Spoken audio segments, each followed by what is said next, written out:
Today's demonstration is sensitivity analysis. Before we get into sensitivity analysis proper on the application, just a few quick words. What is sensitivity analysis? Well, ultimately it is, when we're talking about cost models or project plans, it is the sensitivity of each cost or schedule driver towards the final cost or the final duration, could be the final finish date. Mathematically, it's the correlation coefficient. It's the statistical relationship between a driver and the key output that you're testing.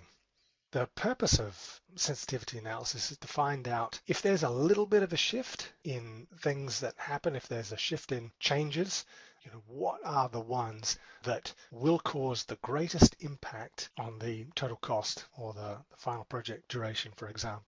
So what we're trying to do is we're trying to find the cost of schedule drivers which cause the most volatility. And these are the ones, if a risk impacts, that will give us the biggest headache. Also, potentially, there may be an inverse correlation, and this is critical. There may be an inverse correlation between certain cost of schedule drivers and those key outputs. And that means that if these things change, and change in a specific way, that they will reduce the total cost or they will reduce the final schedule duration. And that's really important when you're looking for opportunity. So sensitivity is critical, but it's also the very first thing that we should look for when we're trying to identify risk, because these are they are things that you don't tend to do well in a company that could be the riskiest, because if it's sensitive and if it is something that has a structural weakness, whether that's operational or commercial or technical, and if these things run hot in your monthly numbers, then these things are big risks, because your schedule and your costs are going to get blown out. That's enough of that. Let's dive straight into the application and have a look to see how we do it. Two ways of opening up the Arisco desktop analyzer. The first one is, of course, to go into the application itself from your file menu, or you can just literally drag a file straight onto your desktop analyzer icon and it'll open that file up straight away. But I'll show you the long way first. So we'll open up our application. In this case, we're going to open up an Excel file. We're going to open up a new Excel workbook as opposed to here an old analyzed file. I'm going to go into our training files. I'm going to open up our aerospace manufacturing example. While it's doing that, I'm going to resize the desktop. Okay, the first thing it asks us to do is to have a look at the key analyzer cell, and that could be any cell at all in a cost model. And as you're drilling down into cost models after you've done your first analysis, then that becomes important, the fact that you can look at any cell, but it has to be a formula cell, because what it's ultimately going to do is it is going to analyze, it's going to squeeze, stress, twist and bend every single input into that key output cell that we choose. And I'll show you how it does that in a second. In this case, I'm going to choose total cost savings. So that's highlighted in its typical Excel way, and I'm going to select it. And now it opens that up. So I'll resize that desktop so you can see it all, and it gives us our first open screen. The key things that you can see here are what worksheets are included, the inputs and the formulae for each sheet, and whether they're protected or hidden.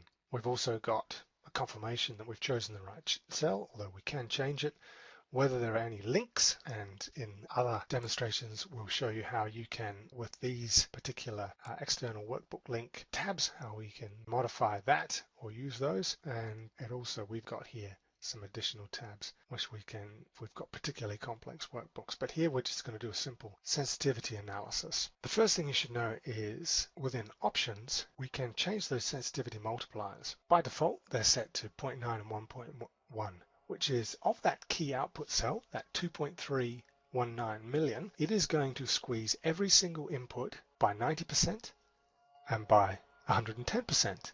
And it's going to show you what the value will be if it does so. So here we can change those values, and I'm going to change that to, let's say, 0.85, and I'm going to change that to 1.15. I'm going to apply that, and then I'm going to click OK. And then we just hit the big green button. And now it is stress testing our cost model. If we go onto the cost model itself, and we can choose that within our options to show or hide the Excel workbook as it's doing, you would see it flickering away. But once it's done that, we get an open screen which has 4 key components. It has the tornado chart with the key cost drivers. It has the watch output cells where we can see here the output cell we've chosen, and we can choose more to see how key cells, key numbers will change in that analysis. We've also got a slider here which enables us to change the value of the components, and we've also got the driver details where we can add them. The first thing you should notice is on our Excel, we'll increase that to show you, is that it's an Excel flex. So it is not the original file. So any changes you make will be saved as basically a copy of that original file, an Excel flex file, which is linked directly. So what that means is we can make any changes we want here, and it is captured in this as a scenario.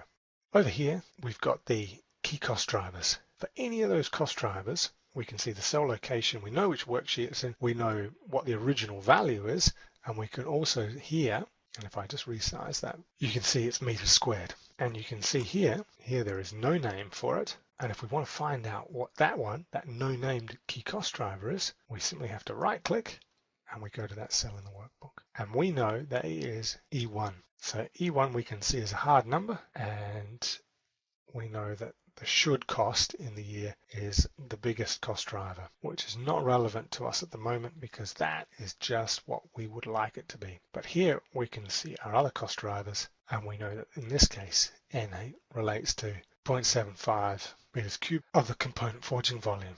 And we can do that to all our cost drivers. Over here, we see, in this case, the correlation coefficient, and if it's red or green, we see if it's a negative or a positive relationship. And here we can see that if it goes over, i.e. 1.15, so 15% over, then we know that we get a negative. And you'll usually see red on this side and green on this side. And that means that we have a standard relationship that if it goes over, it costs more on these. If it goes under, it costs less. But as we can see in these, most interestingly, and this is the point about opportunity that we're making earlier, is there's an inverse relationship. So if the units per month increase, and that's intuitive, then it will cost less. We make more, it'll cost less. And likewise with all of these. And so there's our opportunity immediately spotted in our sensitivity analysis. And on very, very large cost models, that's critically important. We can change these numbers. So if we want to see, if we have it on our key output cell here, we want to see our original value is 2.319 and our new value is 2.319. There's no change there. However, we want to make sure that we can see what happens. So within the sensitivity analysis, we can already place scenarios. We can see, well, hang on a second, but what happens here if the component value actually increases? And this may be the case if the price of steel, for instance, is going up. We can either change this here up by 1%, and we can see down here what the percentage change is, what the overall cost change. The original value is 2.319 and now it's 1.67. If the 0.75 meters cubed now is up 4% to a new value. Let me just change that back down to 0.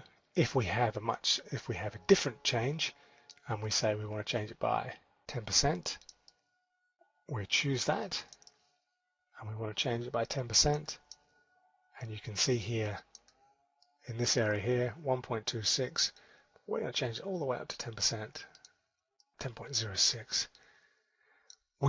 We just want to see what that's like at the moment, and it's now 1.45 million.